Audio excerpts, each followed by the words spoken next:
स्वागत है आपका आज की अगली ऑर्गेनिक क्लास में। बहुत इंटरेस्टिंग टॉपिक स्टार्ट किया था, याद है? बहुत ही इंटरेस्टिंग टॉपिक स्टार्ट किया था।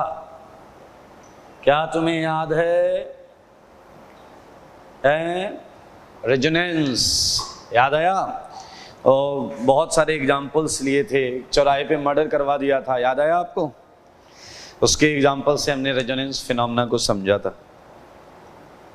एंड आई होप आपके पास तक वो मैसेज कन्वे हुआ था कि जिस भी कंपाउंड में फ्रैक्शनल बॉन्ड ऑर्डर है, एक बात, जिस भी कंपाउंड की सारी प्रॉपर्टीज एक सिंगल रिप्रेजेंटेशन से नहीं बताई जा सकती, जिस भी कंपाउंड की सारी प्रॉपर्टीज एक सिंगल रिप्रेजेंटेशन से नहीं बताई जा सकती, हमने बोला कि उस कंपाउंड में रेजोनेंस फिनोमेना है। हमें कई सारे स्ट्रक्चर्स ड्रॉ करने होते हैं, जो सारे स्ट्रक्चर्स मिलकर उस कंपाउंड के बारे में कंप्लीट इंफॉर्मेशन प्रोवाइड करते हैं। ठीक है, आइए तो इस बात को मैं थोड़ा सा मैंने कुछ एग्जांपल्स लिए थे, थोड़ी जगह भी छोड़ी थी रेजोनेंस की हेडिंग के बाद, तो मैं चाहूंगा कि उस हेडिंग के आगे ही लिखना चालू करें रेजोनेंस। ठीक है, यहां पर मैं लिख रहा हूं, when all properties of a compound can't be represented by single representation, clear, two or more than two representations are required.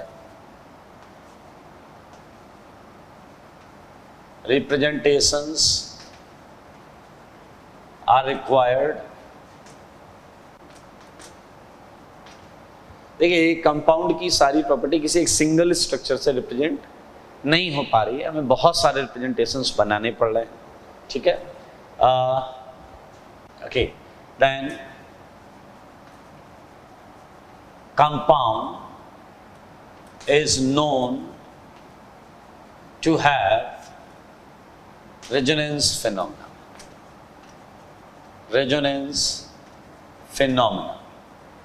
Okay, ध्यान से देखेंगे, हमने रेजोनेंस की डेफिनेशन लिखी, and all those representations required, जो मैंने कहा ना, two or more than two representations are required. All those representations required are known as, उन्हें क्या बोलते हैं? known as resonating structures, short में RS, या फिर हम बोलते हैं इन्हें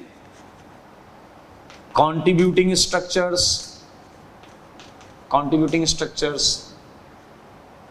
या बोलते हैं canonical forms। clear? So like we are talking about any compound A, clear, and all properties of A can be represented by some A1, some A2 and some A3। clear? okay,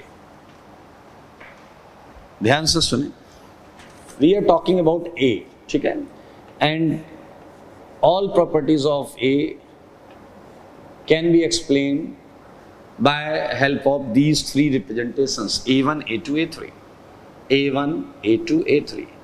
so आपको पता है कि in every time we are talking about A, but हमारे सामने क्या होगा? A1, A2 या A3, तीनों होंगे, या इनमें से कोई दो होंगे, या इनमें से कोई एक होगा। so मेरे भाई, ये जो कैटेगरी है, इसे हमने बोला है रेजोनेटिंग स्ट्रक्चर्स, और ये जो है, इसे हम बोलते हैं रेजोनेंस हाइब्रिड।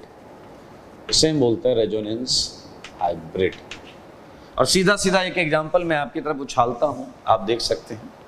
लाइक इन पिछली क्लास हमने बात की थी, it was some sort of carbonate, dash dash dash dash dash dash dash dash dash, it was -2/3 and -2/3। मजेदार चीज देखें, ये है आपका रेजोनेंस हाइब्रिड, ठीक है। And all properties of this can be explained bye 3 different representations. अब समझना, मामले को समझना।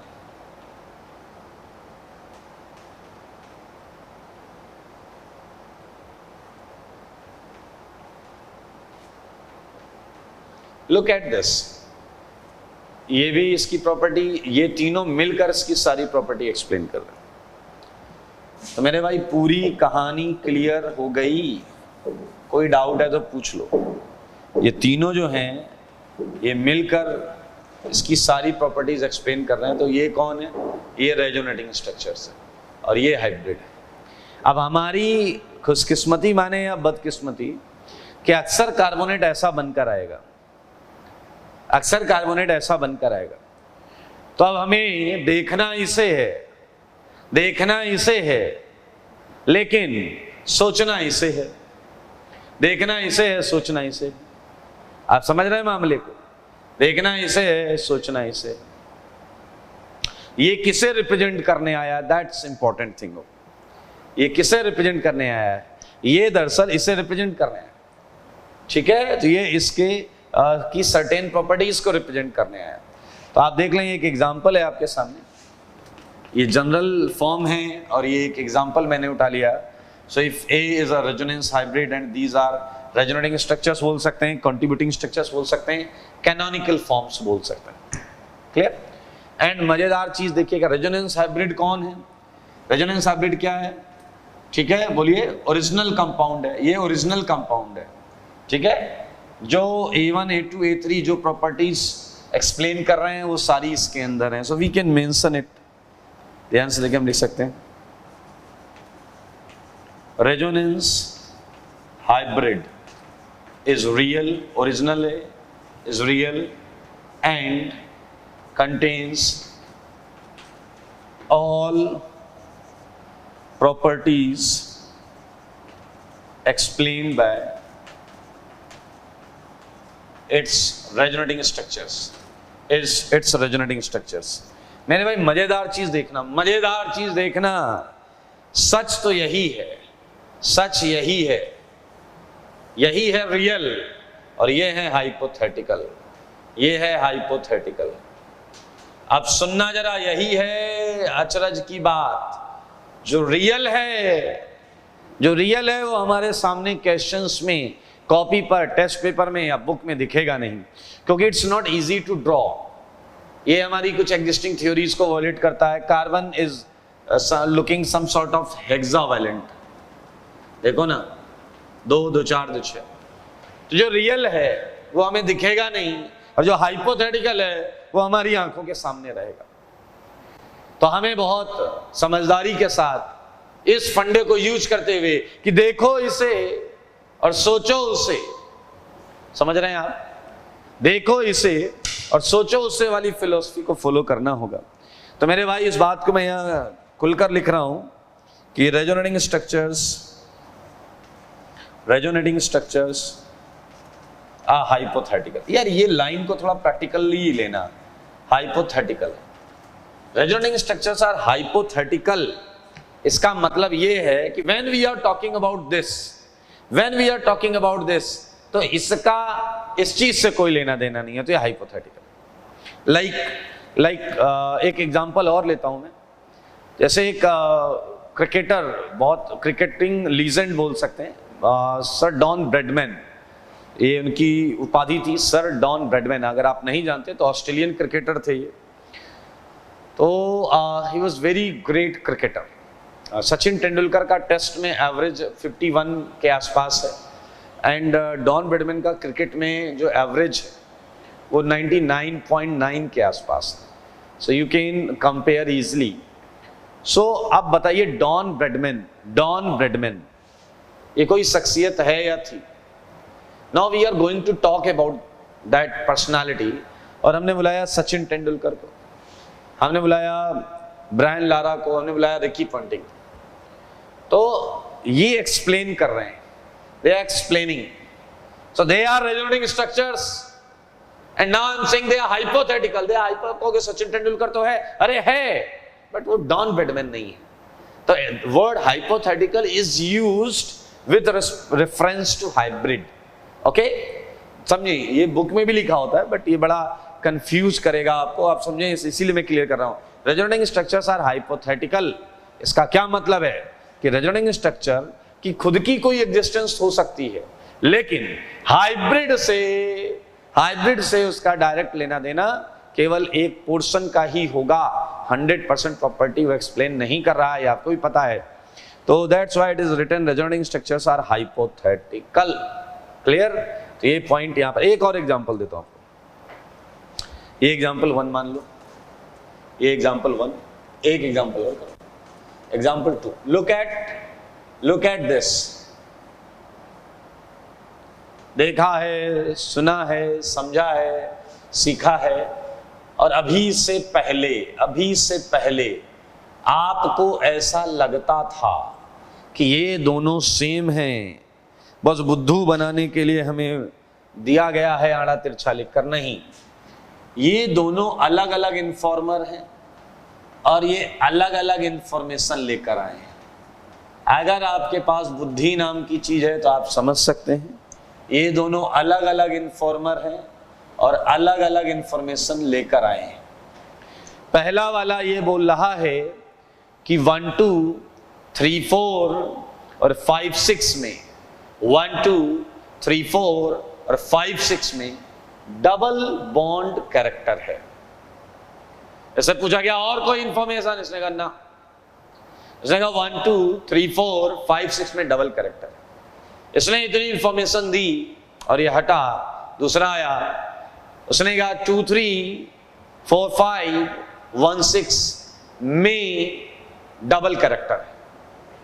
याद रखना, मैं ये नहीं बोल रहा हूं कि उसने कहा 2 3 4 5 1 6 में भी डबल कैरेक्टर है, भी नहीं लगे, उसे थोड़े पता इस वाले स्ट्रक्चर ने क्या बताया। These structures are individuals, they are independent। पहले ने बोला है 1 2 3 4 5 6 में डबल कैरेक्टर है, दूसरे स्ट्रक्चर ने बोला है 2 3 4 5 1 6 में डबल कैरेक्टर है। And on behalf of this data we all know कि ये दोनों मिलकर ऐसे किसी चीज को एक्सप्लेन करने का प्रयास कर रहे हैं। And this is your hybrid, this is your hybrid and this is your resonating structure। समझो मामले को समझो। असलियत में वही है, ये नहीं है। और एक सबसे बड़ा मिथ रेजोनेंस का आपको बताता हूं। दरअसल ये बेंजीन है, आपको पता है, we are talking about benzene and data for benzene is that each CC bond is of same length।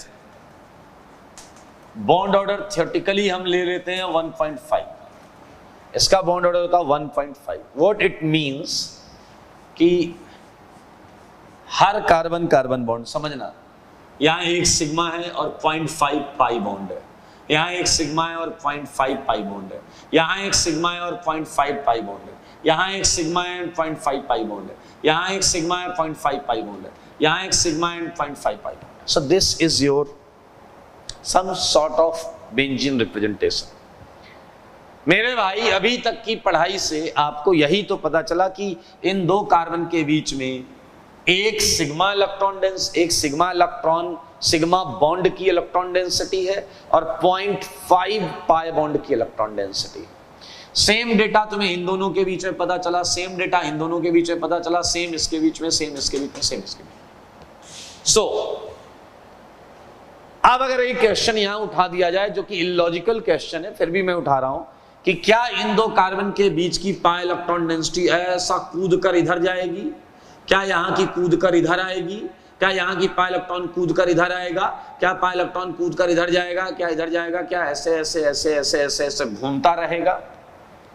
क्या इलेक्ट्रॉन पाई इलेक्ट्रॉन ऐसे ऐसे ऐसे ऐसे घूमता रहेगा? क्या मेरे इस क्वेश्चन पूछने से पहले मेरी किसी भी बात से आपको ऐसा लगा कि पाई इलेक्ट्रॉन्स मूवमेंट करते हैं? क्या इस क्वेश्चन के पूछने से पहले आपको मेरी किसी भी डेफिनेशन, किसी भी स्टेटमेंट, किसी भी चीज से ऐसा लगा क्या कि पाई इलेक्ट्रॉन मूव करते हैं? बोलिए। मैंने तो केवल यही फोकस किया कि there are some structures which are trying to explain some information and properties of original compound. मेरे भाई, it's a totally ridiculous line to say that electrons are moving. अब इलेक्ट्रॉन्स आर मूविंग का मतलब आपसे जो मैंने पूछा है, यहां के पाई इलेक्ट्रॉन्स यहां और यहां के यहां और यहां के यहां क्या नहीं जाते हैं, नहीं जाते हैं। अब कई लोग ऐसा क्यों बोलना चालू कर देते हैं, या आपके मन में ऐसी बातें क्यों आ जाती? व्हाई? एक्चुअली बेटा, कुछ बुक्स में, कुछ नहीं, मैं लगभग हर बुक में एक सिंपल शॉर्टकट के लिए एक चीज यूज की जाती है जो हमें कंफ्यूज करती है। लाइक दिस, मैं बताता हूं। Look at this representation, look at this representation.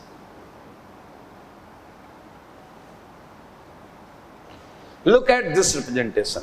Such kind of representation you can easily found in various and most of the books. और ये देख के आपका दिमाग आपको ऑर्डर करता है, देख पाई बाउंड घूम रही है, देखो देखो पाई बाउंड घूम रही है, और आपको लगता है ऐसा घूम घूम के उधर, उधर से घूम घूम के इधर, इधर से उधर, उधर से इधर, और पेंडुलम बना देते हो तुम, सिंपल हार्मोनिक मोशन कराने लगते हो। अरे कुछ नहीं होता ऐसा, ऐसा कुछ नहीं होता। तो ये एरो ऐसे क्यों बनाया गया है? तो ये एरो ऐसे क्यों बनाया गया है?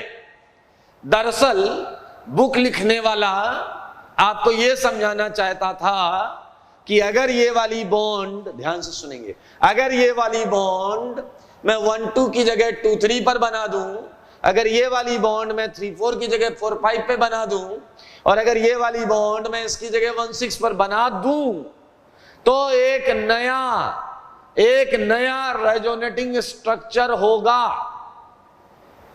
He was never trying to explain कि pi electrons actually original compound में घूमते हैं, वो कभी एक्सप्लेन नहीं करना चाह रहा, क्योंकि ऐसा होता ही नहीं।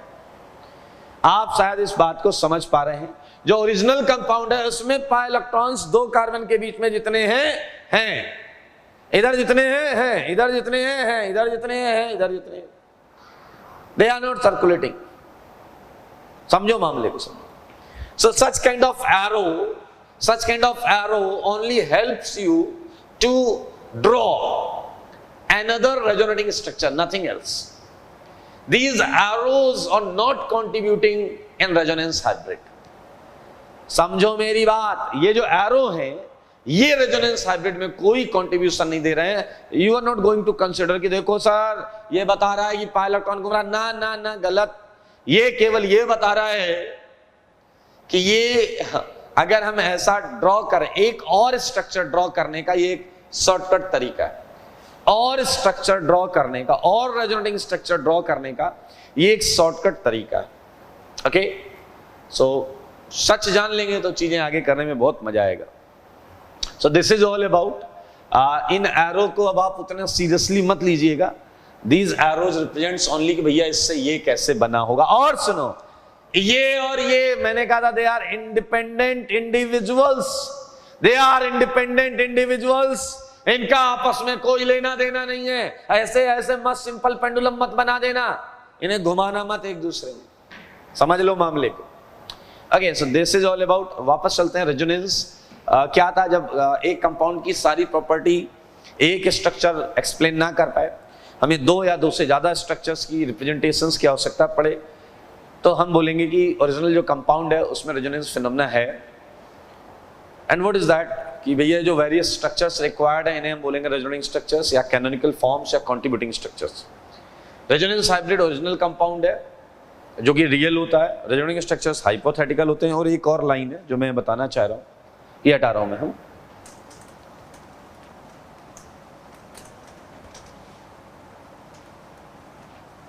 वो लाइन ये है कि मान लीजिए 4 स्ट्रक्चर्स आ गए किसी कंपाउंड की प्रॉपर्टी को एक्सप्लेन करने, मतलब 4 रेजोनेटिंग स्ट्रक्चर्स आ गए, तो आउट ऑफ दोज 4 कौन सा ज्यादा कंट्रीब्यूट करेगा, कौन सा ज्यादा कंट्रीब्यूट करेगा, ये भी बहुत ट्रिकी लाइन होगी, ध्यान से सुना, बुक्स में तो लिखा होता है रेजोनेटिंग स्ट्रक्चर, ध्यान से सुनिए, बहुत इंपॉर्टेंट पॉइंट है। Resonating structure which contribute most in resonance hybrid, obviously ये प्रॉपर्टी वाइज ही होगा, is known as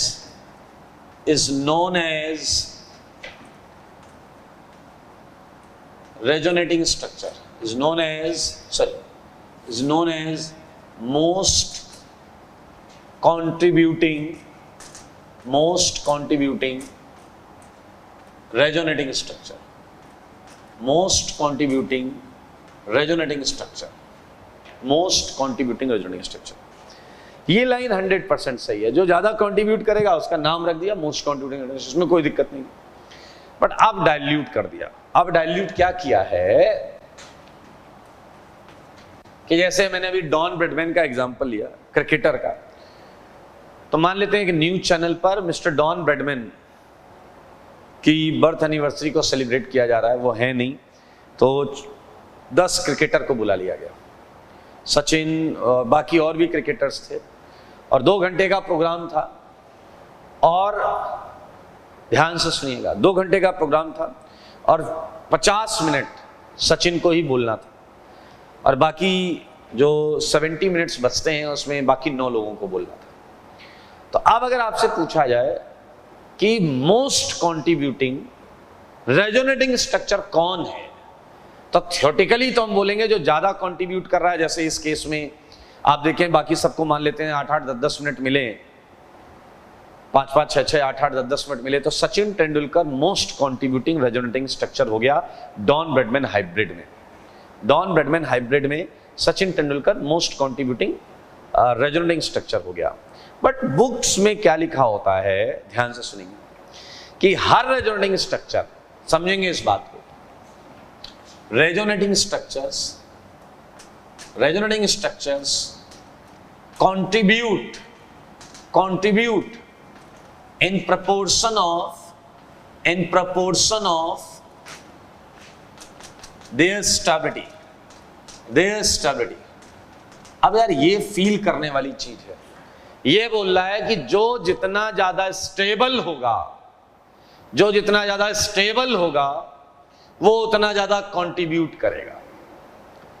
तो थियोरेटिकली ठीक है, आप देखें तो आप बोलोगे जो जितना ज्यादा कंट्रीब्यूट करेगा वो उतना कंट्रीब्यूशन को स्टेबिलिटी से रिलेट कर रहा है, देख सकते हैं। तो यूकेन से सचिन तेंदुलकर सबसे ज्यादा टैलेंटेड है, तो स्टेबिलिटी मींस यहां पर उससे टैलेंट से रिलेटेड है, उसने क्रिकेट बहुत खेली है, he has a lot of cricketing experience, तो वो behalf of that वो most contributing है।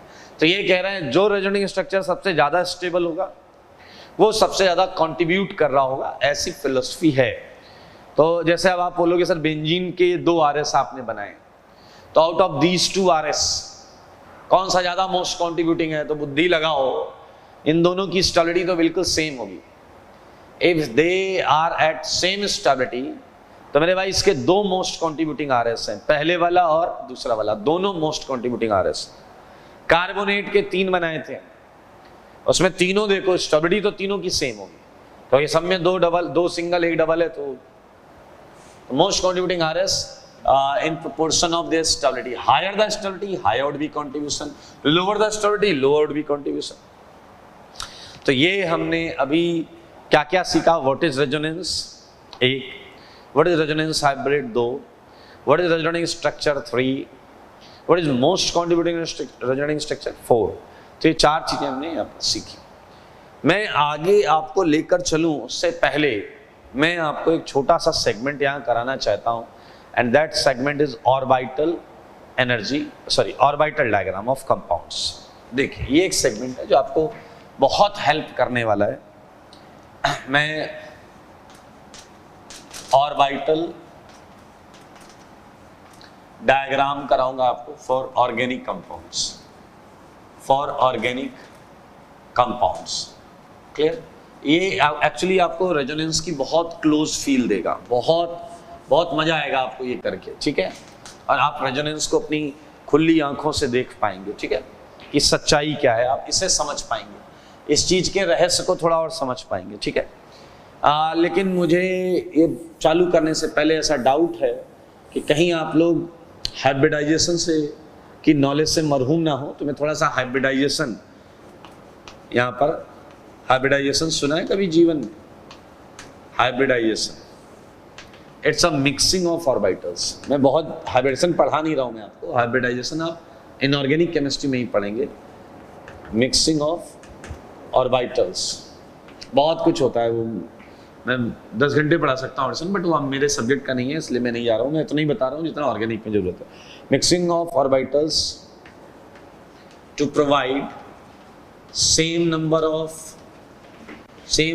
सेम एनर्जी ऑर्बिटल्स, ठीक है, इसे बोलते हैं hybridization. Mixing of comparable energy orbitals to provide same energy orbitals, ये आपका प्रोसेस जो है that is called hybridization. Clear? Now starting with carbon. Carbon में 6 इलेक्ट्रॉन होते हैं। आई होप आपने कन्फिग्रेशन सीखा होगा, नहीं सीखा होगा तो आप सुन लें, ऐसे चलता है इसका कन्फिग्रेशन 2p2। क्लियर? थोड़ा सा आप पढ़ेंगे इनऑर्गेनिक में, एक्साइटेड स्टेट में ये होता है 2s1 2p3, जिसे हम बहुत सुंदर तरीके से ऐसे लिखते हैं, 2s में 1 इलेक्ट्रॉन और 2p जो है 3 में। इलेक्ट्रॉन ज़्यादा इंपॉर्टेंट नहीं है यहाँ पर, 2px 2py 2pz। जो 2p हैं उसमें 3 ऑर्बिटल्स होते हैं, एक 2px, एक 2py, एक 2pz और ये s ऑर्बिटल। आउटर सेल हम पकड़ लें 2s2p, तो 2s ये एक, अच्छा इस 1 और 3 पर मत जाना, ये तो इलेक्ट्रॉन्स हैं। s में 1 ऑर्बिटल होता है, p में 3 ऑर्बिटल। तो मेरे भाई mixing of orbitals, clear? So now think about कि अगर ये दोनों मिक्स हो गए, एक s और एक p, तो आपने कितने ऑर्बिटल मिक्स किए? 2। तो अगर आपने 2 ऑर्बिटल मिक्स किए तो आपने 2 sp ऑर्बिटल बनाए हैं। अगर आपने, देखो ध्यान से सुना, एक s और एक p मिक्स किया, तो अगर आपने 2 मिक्स किए तो 2 सेम एनर्जी ऑर्बिटल बने। कितने ऑर्बिटल बने? 2 सेम एनर्जी ऑर्बिटल बने। अगर आपने इन दोनों को मिक्स किया होता, इसे मतलब आप समझना, एक s और 2p मिक्स किए होते तो आपको 3 सेम एनर्जी ऑर्बिटल मिलते। और अगर आपने इसे और इसे, मतलब एक s के साथ तीनों मिक्स कर दिए होते तो 4 मिक्स किए हैं तो 4 सेम एनर्जी ऑर्बिटल मिलते। अब मेरी बात सुनना, तो 2 ऑर्बिटल जब हमने एक s एक p को मिक्स किया तो 2 ऑर्बिटल सेम एनर्जी के मिले। जब हमने एक s और 2p को मिक्स किया, रेड वाला, तो 3 सेम एनर्जी ऑर्बिटल मिले। और जब मैंने एक s और तीनों p को मिक्स किया तो मुझे 4 ऑर्बिटल मिक्स किए तो 4 नए सेम एनर्जी ऑर्बिटल्स मिले। अभी जो ऑर्बिटल्स मिले हैं हर केस में इन ऑर्बिटल का कुछ नाम रखना है, कुछ भी रख दो, x y z p q r s t a b c d, कुछ भी रख दो। बट केमिस्ट्री में थोड़ा अलग तरीके से नाम रखा गया, जो मिक्स किया गया है उसी पर नाम रख दिया गया। जैसे 2 जब बनाए नए तो क्या क्या मिक्स किया था, एक s एक p, तो इसका नाम रख दिया sp।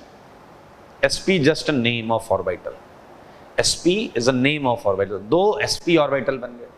ऐसे यहां पर एक s और 2p मिक्स किए थे तो यहां 3 sp2 ऑर्बिटल बन गए। यहां एक s और 3p मिक्स किए थे तो sp3 नाम रख दिया हमने ऑर्बिटल का, तो sp3 ये 4 sp3 ऑर्बिटल बन गए। तो मेरे भाई बस बहुत आसानी से देखें, यहां पर 2 जब आपने मिक्स, एक s एक p मिक्स किया तो py और pz बाकी था, तो py एंड pz बाकी था। जब आपने एक s और 2p मिक्स किए तो pz बाकी था। और जब आपने एक s और तीनों p मिक्स किए कुछ बाकी नहीं है। अब आप लोग एक बात हमेशा जीवन भर के लिए अपने दिमाग में रख लो, ये हैं हाइब्रिड ऑर्बिटल, ये हैं हाइब्रिड ऑर्बिटल। और हाइब्रिड ऑर्बिटल हमेशा सिग्मा बॉन्ड बनाने के लिए पैदा हुए, याद रखना। हाइब्रिड ऑर्बिटल हमेशा सिग्मा बॉन्ड बनाने के लिए पैदा हुए हैं। ये सारी चीजें आपको आईओसी में बताई जाएंगी ऐसा क्यों होता है। मैं यहां इस बात का जिक्र कर रहा हूं खुले तौर पर, हाइब्रिड ऑर्बिटल्स जैसे मैं बात कर रहा हूं sp, sp2 एंड sp3, सही है, और ऑलवेज फॉर्म सिग्मा बॉन्ड्स। ठीक है, आप पढ़ेंगे इनकी ओवरलैपिंग जो होती है वो अच्छी होती है, जिसकी वजह से स्ट्रॉन्ग सिग्मा बॉन्ड बनती है। लेकिन ये ऑर्बिटल्स देखो मिक्सिंग में नहीं आए हैं, ये प्योर ऑर्बिटल है। py, pz, ये प्योर ऑर्बिटल्स हैं, प्योर। तो मेरे भाई pure p orbitals are involved in pi bond formation.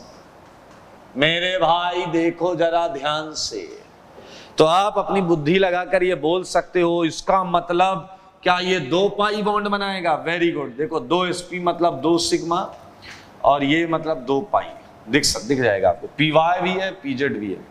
3 sp2 मतलब 3 सिग्मा और 1 पाई, ये दिखेगा ही दिखेगा। इधर बोले तो 4 सिग्मा, बहुत सिंपल सी चीज। आइए मैं आपको बताता हूं कि दरअसल हाइब्रिड ऑर्बिटल्स को हम रफली ऐसे ही रिप्रेजेंट करते हैं। सुन लेना सारे लोग, हाइब्रिड ऑर्बिटल जो है रफली एक लोब शेप में ही दिखाया जाता है। ठीक है, एक्चुअली sp, sp2, sp3 का जो शेप होता है वो इनऑर्गेनिक में आपको बताया जाएगा, वो अलग होता है।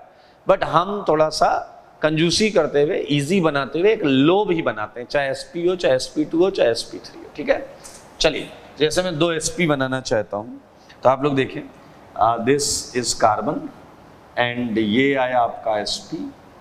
क्लियर, 2 sp हैं, तो ये देखिए, अब देखना यहाँ ध्यान से सुनना, ये sp है और ये sp है। और याद रखना ये 2 sp है, इनका बॉन्ड एंगल 180 होता है। So this bond angle is, यहाँ मैं लिख देता हूँ, बॉन्ड एंगल मतलब ये 180 डिग्री पर रहेंगे, ये देखिए। अच्छा, अब मैं py और pz बनाऊंगा। मेरे भाई याद रखना, ये तो 2 ऑर्बिटल हैं जो दिख रहे हैं। py अकेले py में 2 ऑर्बिटल होते हैं, अकेले py में 2 ऑर्बिटल होते हैं। ये py बना हुआ है, ये py है, py और py pz परपेंडिकुलर होते हैं। तो मेरे ख्याल से आपके पास बुद्धि आ गई होगी कि sp orbital, sp1 sp 2 sp, 1 sp 2 sp, ये पड़ा x एक्सिस में, py पड़ा है y एक्सिस में, pz पड़ा है z एक्सिस में। याद रखना py में दोनों लोब एक ही ऑर्बिटल को दिखा रहे हैं, येलो में भी ये दोनों लोब एक ही ऑर्बिटल को दिखा रहे हैं, जबकि व्हाइट वाले 2 अलग लोब sp दिखा रहे हैं। आओ बच्चों तुम्हें बताएं, sp इसमें बॉन्ड एंगल ये होता है, वो होता है 120, 120। क्लियर, 3 sp2, 1 2 मर्सिडीज साइन बनेगा, 3, देखो 3 हो गया। तो मेरे भाई ये तो सिग्मा बनेगा 120 का एंगल, और pz अब प्लेन कहीं भी मान सकते हो, ये pz मान लिया मैंने। क्लियर, तो ये इधर बताओ, ये दोनों सिग्मा बनाएंगे, ये पाई, इधर ये तीनों सिग्मा बनाएंगे, ये पाई। आओ बच्चों मुझे बताओ, 4 सिग्मा, बॉन्ड एंगल बोलो पहले, 109 डिग्री 28 मिनट्स।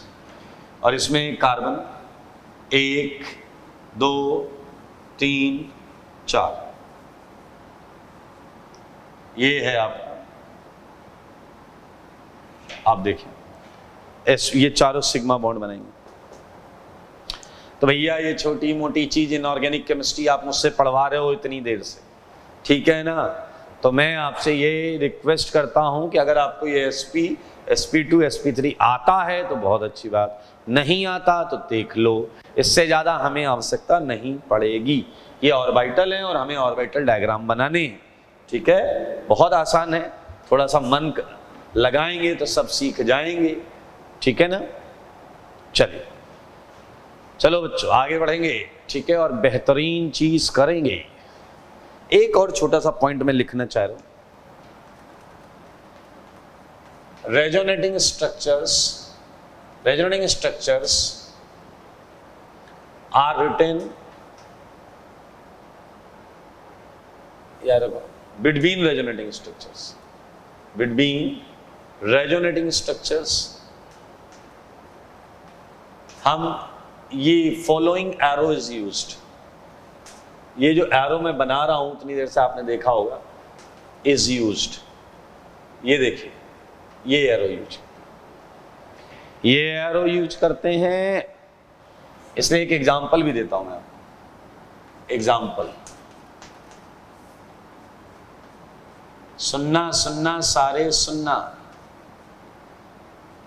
ये दोनों रेजोनेटिंग स्ट्रक्चर हैं बेंजीन के, ये दोनों रेजोनेटिंग स्ट्रक्चर हैं बेंजीन के। मेरे भाई ये रिप्रेजेंटेशन सही है, लेकिन अगर कोई महानुभाव, आप समझ रहे हैं मैं महानुभाव क्यों बोल रहा हूं, बोलना तो मैं कुछ और चाह रहा हूं। अगर कोई महानुभाव ऐसा लगाता है तो फिर आप उसे डैश डैश सुना सकते हैं। भैया रिवर्सिबल कुछ नहीं होता।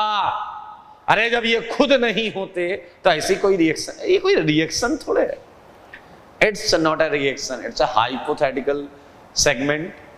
ऐसी कोई चीज होती नहीं, जैसा आप ये देख रहे हो ना डिजाइन ऐसा, this is cyclohexa 135 triene, it's a hypothetical. ऐसा कुछ होता ही नहीं है, आप समझे। तो रेजोनेंस फिनोमेना में इन हाइपोथेटिकल स्ट्रक्चर्स को लिखें तो इस एरो के साथ लिखें, because equilibrium sign is used for real phenomena. Equilibrium sign is used for real phenomena, and it is not a real phenomena. Since it is not a real phenomena, that's why we cannot use this sign. Okay, so let's move. For vital diagram for organic compounds. बढ़े आगे बढ़े, ये segment हमारा चल रहा है। ये 2-3 points हमने नोट में लिखे हैं, इसी से रिलेटेड, हटा रहा हूं नहीं।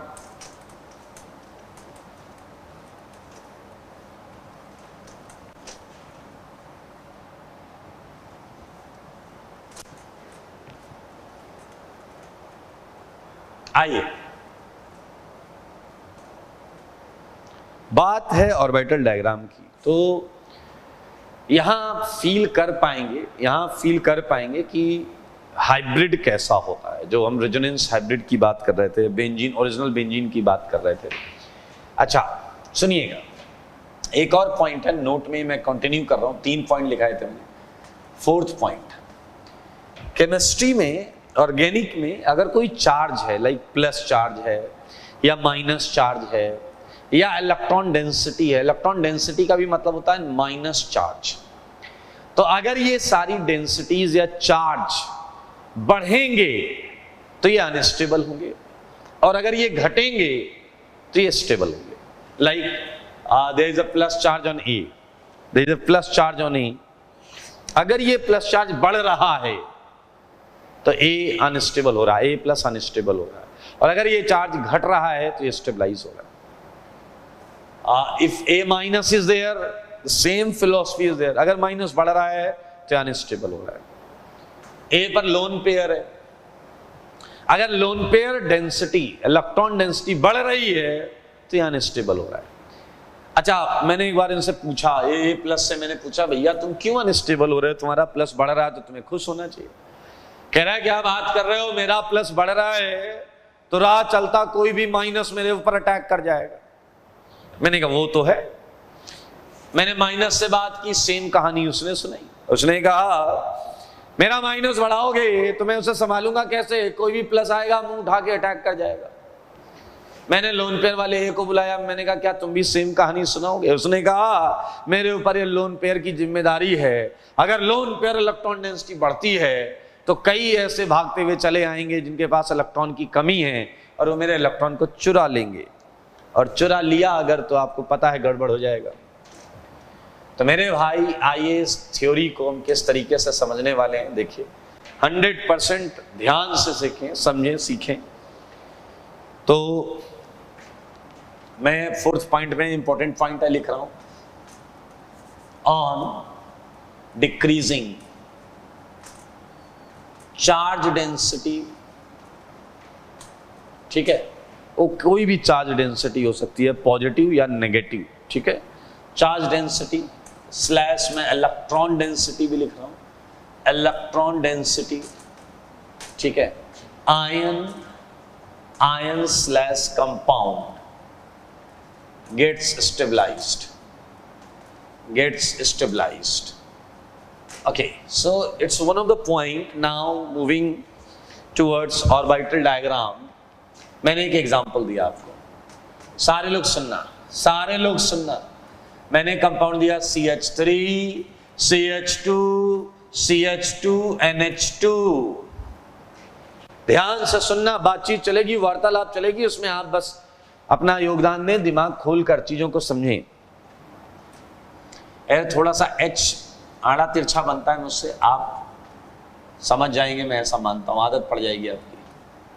चलिए, तो मैंने नाइट्रोजन से पूछा, क्योंकि और कहीं चार्ज डेंसिटी या इलेक्ट्रॉन डेंसिटी मुझे दिखी नहीं, नाइट्रोजन पे लोन पर दिखा। मैंने पूछा कैसा महसूस कर रहे हो?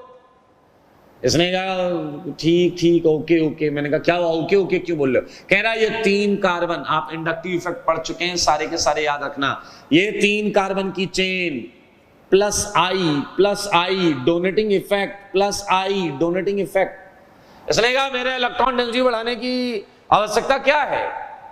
मैंने कहा उससे क्या हो रहा है? कह रहा क्या हो रहा है, मैं अच्छा फील नहीं कर रहा हूं, आई एम फीलिंग अनस्टेबल। मैंने कहा अच्छा समझिएगा, मामला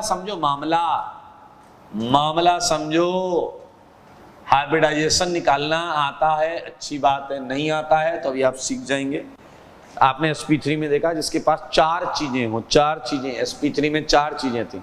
यहाँ 3 हाइड्रोजन 1 बॉन्ड 4, 2 हाइड्रोजन 2 बॉन्ड, यहाँ 2 हाइड्रोजन 2 बॉन्ड, 4 चीजें वाले। यहाँ पर 2 हाइड्रोजन 1 बॉन्ड 1 लोन पेयर। तो मेरे भाई ये इस कहानी यहां पर हमें समझ में आई कि ये थोड़ा सा अनकंफर्टेबल है। आप सुनना, मजेदार चीज। मैंने नाइट्रोजन से कहा कि तुम क्या चाहते हो, मुझे ये बताओ।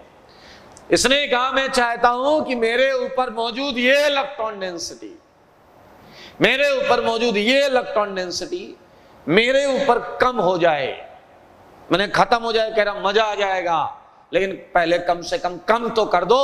अब ये इलेक्ट्रॉन डेंसिटी कम करने का क्या मतलब है? ऐसा गायब तो हो नहीं जाएगा, जादू तो है नहीं, ये बाकी एटम्स पर डिस्पर्स हो जाएगी। इसका कोई जुगाड़ करे।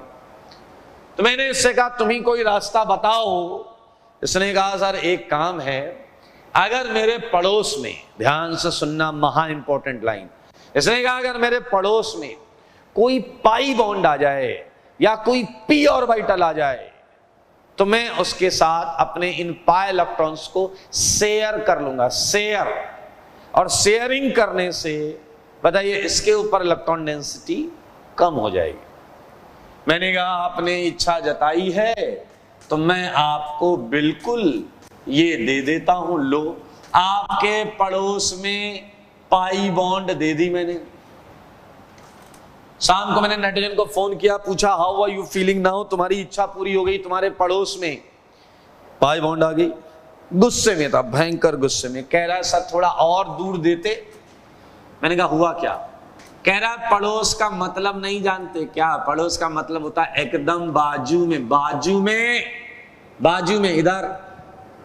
ये भाई साहब मामला गड़बड़, बीच में sp3 यार। आप देखो ये 2 1 3 ठीक, यहां आ जाओ, एक पाई बॉन्ड आ गई है, पाई बॉन्ड। तो एक पाई बॉन्ड वाला केस sp2 था, 3 सिग्मा, 2 H और 1 सिग्मा 1 पाई।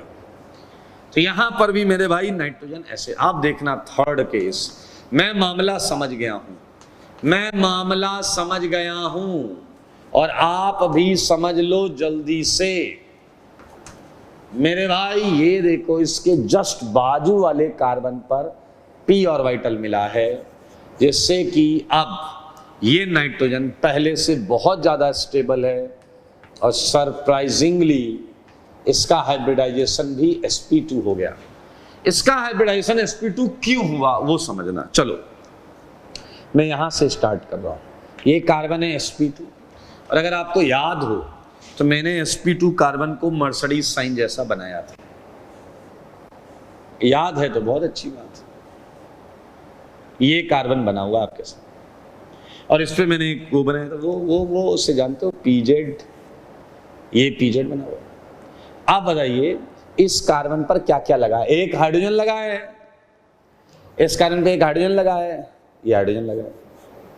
इसी कार्बन पर एक CH3 लगा है, ये CH3 लगा है। इसी कार्बन से एक कार्बन लगा है और वो कार्बन भी sp2 है, ये कार्बन भी sp2 है। चलो इस कार्बन का sp2 बनाते हैं। देखो देखो देखो, ये देखो, ये इससे जुड़ गया। और इस कार्बन पर एक क्या लगा है, ध्यान से देखना, H। और इस कार्बन पर क्या लगा, N। और N, अब देखना, अभी N का मैं बनाऊंगा। और इस कार्बन पर भी एक p ऑर्बिटल है। ये देखिए, N की बात करते हैं। N को अपने पड़ोस वाले एटम पर p दिखाए तो N क्या करेगा, वो सुनो सुनो सुनो। पहले N का sp2 देखो, ये एक sp2, ये दूसरा sp2, ये तीसरा, मर्सिडीज साइन बन गया। देख लो, मर्सिडीज साइन बन गया, क्लियर। और मेरे भाई इसे मिला है मौका, मौके पे मारेगा चौका। ये अपने लोन पेयर को, ये अपने लोन पेयर को p ऑर्बिटल में डालेगा। ऐसा इसलिए करेगा क्योंकि पैरेलल ऑर्बिटल्स जो हैं ये साइडवेज ओवरलैप करेंगे, साइडवेज ओवरलैप करेंगे। देख लो, और ओवरलैपिंग का मतलब है शेयरिंग। ओवरलैपिंग का मतलब क्या है, शेयरिंग। शेयरिंग करेंगे तो नाइट्रोजन के ऊपर इलेक्ट्रॉन डेंसिटी जो है वो थोड़ी कम हो जाएगी। ये है इसका ऑर्बिटल डायग्राम। और यहां से तुम्हें सच पता चलेगा। सच ये है कि ये जो चीज लिखी है वो सच नहीं बता रही है। ये चीज आपको क्या बता रही है कि यहां सिंगल बॉन्ड है, यहां डबल बॉन्ड है, यहां सिंगल बॉन्ड है। जबकि सच क्या है वो देखो, यहां सिंगल है, ठीक है, यहां डबल कैरेक्टर है, ठीक है, लेकिन यहां भी डबल कैरेक्टर है। आप ये देखो, आप ये देखो, इसका मतलब ये एक हाइपोथेटिकल रेजोनेटिंग स्ट्रक्चर है। ये क्या है, हाइब्रिड। ये क्या है, हाइब्रिड। देख सकते हैं कार्बन के बगल में नाइट्रोजन पर ये p ऑर्बिटल है। अच्छा, इसे थोड़ा और क्लियर बताता हूं। जब ये p यहां नहीं होता, जब ये p यहां नहीं होता तो केवल ये इसी से ओवरलैप करता, तो केवल यहीं पाई बॉन्ड बनती।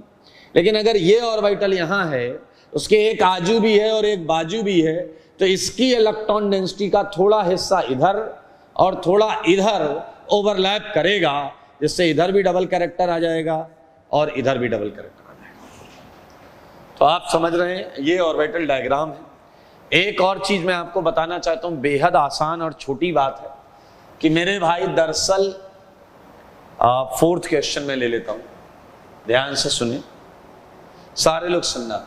अगर मैं आपसे एथीन बोलूं, एथीन बनाओ, तो वास्तविकता में क्या होता है वो देखो। वास्तविकता में ये दोनों sp2 हैं, ये कार्बन, देखना जरा ध्यान से,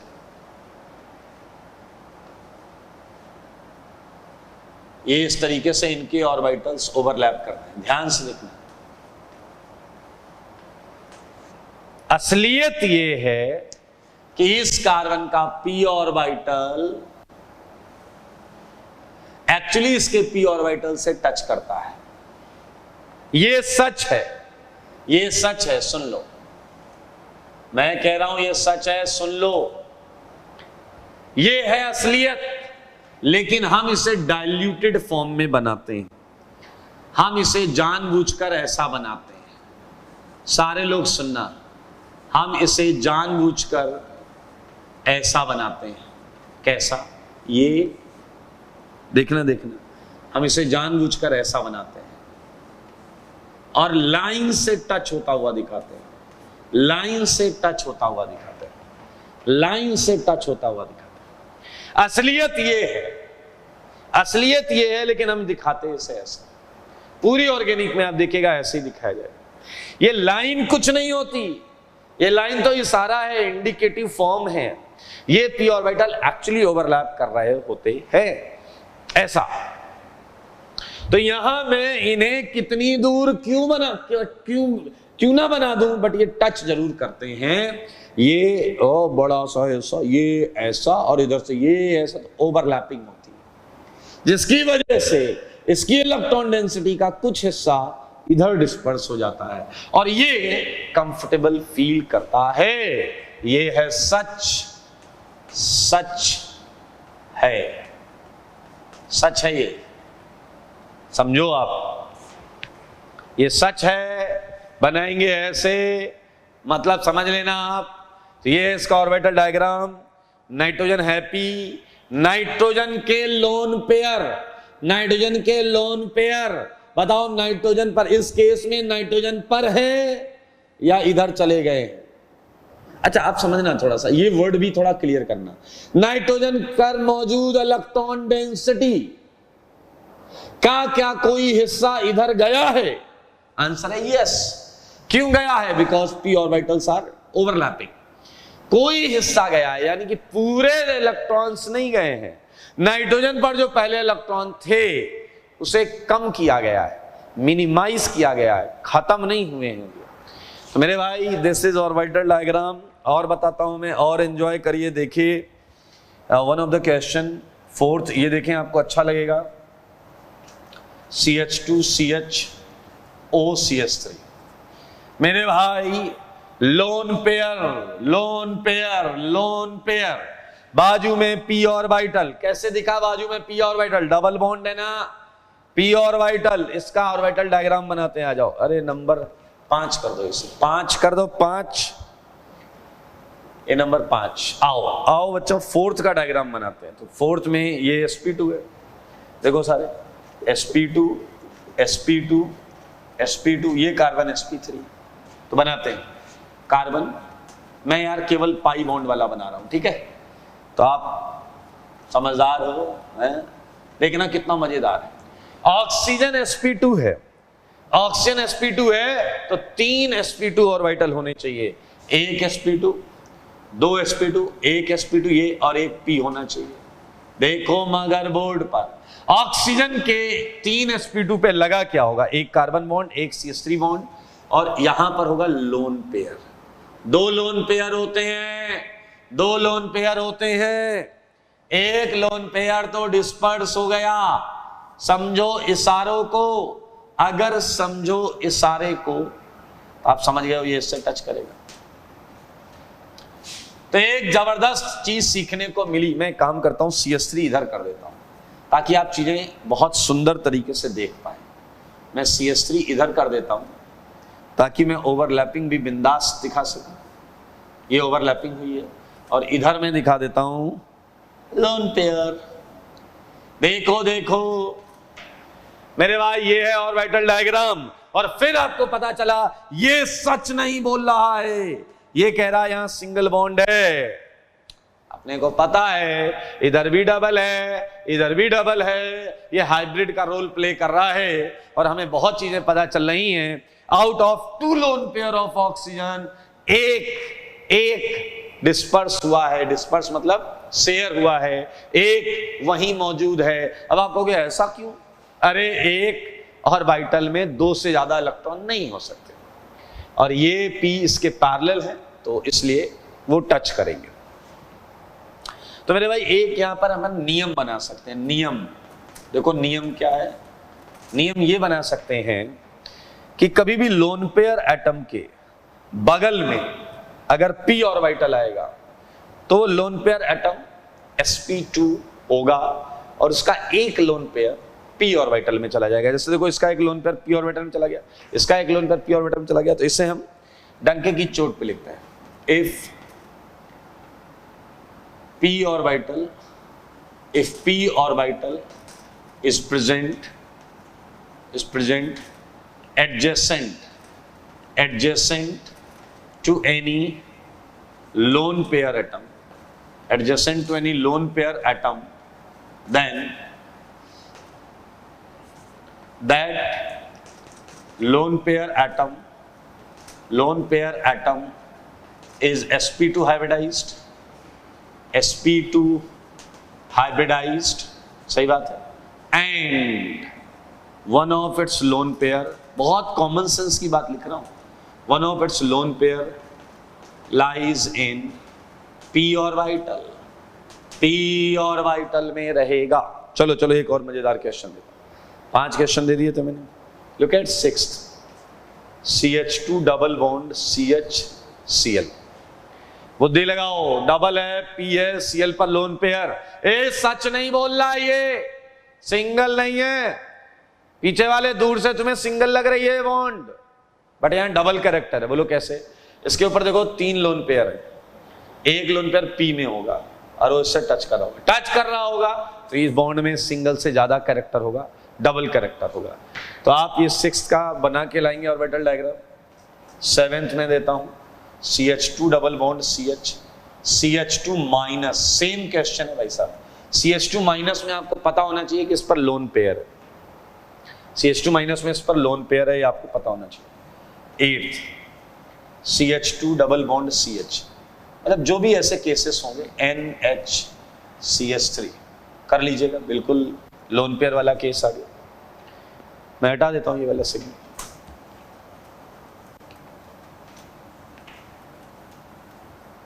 ओके, सो ये सबको 5-5 लाइन के गैप पे बनाना ताकि ऑर्बिटल डायग्राम आप ड्रॉ कर सको।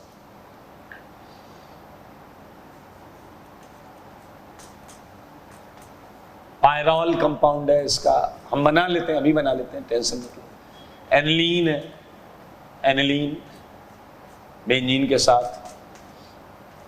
पिरिडीन है, डबल डबल डबल।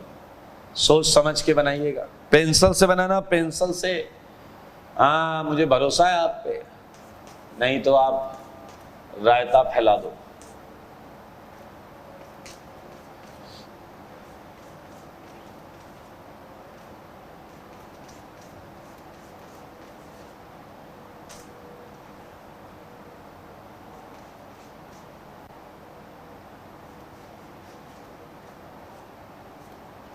इन सबको 6-6 लाइन का गैप बनाइएगा, उसमें फिर करिएगा।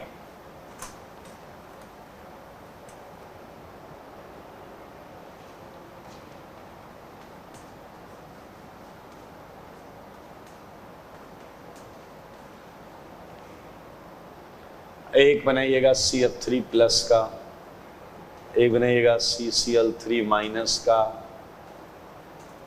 ठीक है। एक और बनाइएगा ये वाला NHN डबल डबल।